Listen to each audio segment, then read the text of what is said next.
वैज्ञानिकों ने बनाया अकॉस्टिक रेनबो अलग अलग पिचेस के लिए। वैज्ञानिकों ने हाल ही में एक अनोखा प्लास्टिक उपकरण बनाकर अकॉस्टिक रेनबो तैयार किया है, जो व्हाइट नॉइज को अलग अलग फ्रीक्वेंसीज यानी पिच में बांट देता है। जैसे ऑप्टिकल रेनबो अलग अलग रंगों को स्पैटियल लोकेशन में विभाजित करता है, उसी तरह अकॉस्टिक रेनबो विभिन्न पिचेस को डिवाइसेस के चारों ओर अलग अलग जगहों पर भेजता है।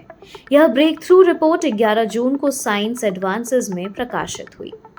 इस डिवाइस के सेंटर में एक साउंड सोर्स रखा गया है, जो इंसानी सुनने की सीमा की ऊपरी छोर के करीब फ्रीक्वेंसीज पर ध्वनि उत्पन्न करता है।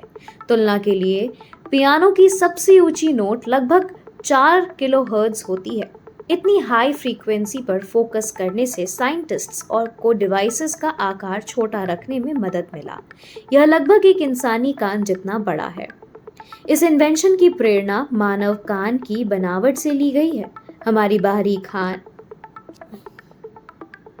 पैच इस इन्वेंशन की प्रेरणा मानव कान की बनावट से ली गई है। हमारी बाहरी कान आवाज को पिच के हिसाब से नहीं बल्कि उसकी दिशा के आधार पर प्रोसेस करता है। अगर इस डिवाइस को बड़े आकार में स्केल किया जाए तो यह लोअर फ्रीक्वेंसीज पर भी काम कर सकता है।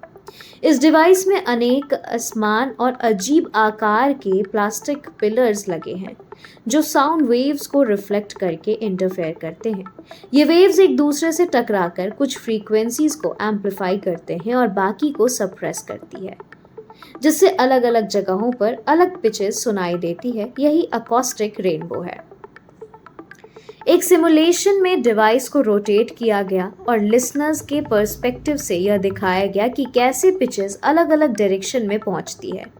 ऐसी टेक्नोलॉजीज को कई प्रैक्टिकल उपयोगों में इस्तेमाल किया जा सकता है, जैसे कॉन्सर्ट हॉल्स या क्लासरूम में अकॉस्टिक्स रूम को बेहतर बनाना। उदाहरण के लिए लोअर पिच साउंड्स को साउंड एब्जॉर्बर की ओर से भेजा जा सकता है ताकि इको कम हो। हालांकि ऐसी स्ट्रक्चर बनाना आसान नहीं था, इसलिए रिसर्चर्स ने इन्वर्स डिजाइन नाम की कंप्यूटेशनल मेथड का सहारा लिया। इसमें एक कंप्यूटर मॉडल यह अनुमान लगाता है कि किसी डिजाइन से कैसा साउंड फील्ड बनेगा।